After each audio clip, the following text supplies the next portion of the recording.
A fairy tale setting with a fascinating history, Hodsock Priory is a magnificent country house in Nottinghamshire. Once host to entertaining Henry VIII, the setting is now a timeless escape with a nod to years gone by. Today we're delving into the history behind the house. Early history. Hodsock has been occupied since at least the Bronze Age, and evidence of occupation from the Bronze Age, the Romans and Saxons is found in the gardens. Hodsock was mentioned in the Domesday Book, in Hodsock. HB, VLSY.2.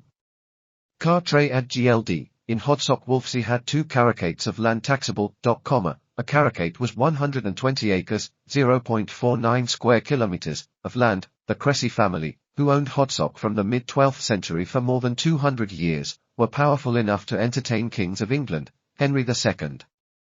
Renowned for its lavish surroundings, exquisite cuisine, and award-winning service, Hodsock Priory has always been the setting for many extravagant celebrations over the years. People have lived here for over 2,000 years, with evidence dating back to the Bronze Age, Roman, and Saxon farmers. You'll find Hodsock Priory listed in the Domesday Book as far back as 1086, with Ulsey as the owner, pre the Norman conquest. Afterwards, Torrell de Lisaulis owned the estate and eventually passed it on to the Cressy family through marriage in the mid-12th century. The Cressy family resided here for over 200 years across 9 different generations, entertaining Henry II, John, and Edward I. The estate was passed to the Clifton family at the beginning of the 15th century through marriage. The Tudor gatehouse was built when Henry VIII visited in 1541. The family owned the estate for over 350 years across 14 generations. In 1765, it was sold to the Mellish family, who also owned the neighbouring estate at Blyth.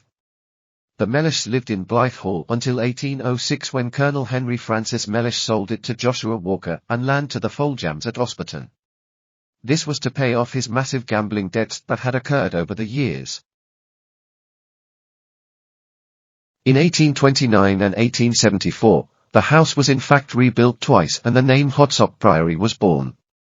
And Chambers inherited the estate from Henry Francis Mellish after he lost all his money, after whom Margaret Mellish inherited it.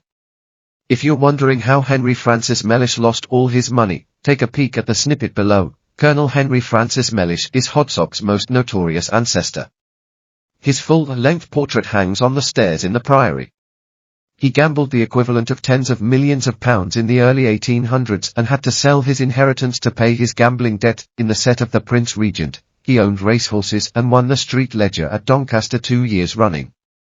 However, his alleged final bet was whether a pat of butter would stick to the ceiling of the Blyth Hall dining room when he flicked it up with his knife. He was so drunk when he fired it that it failed to reach the ceiling.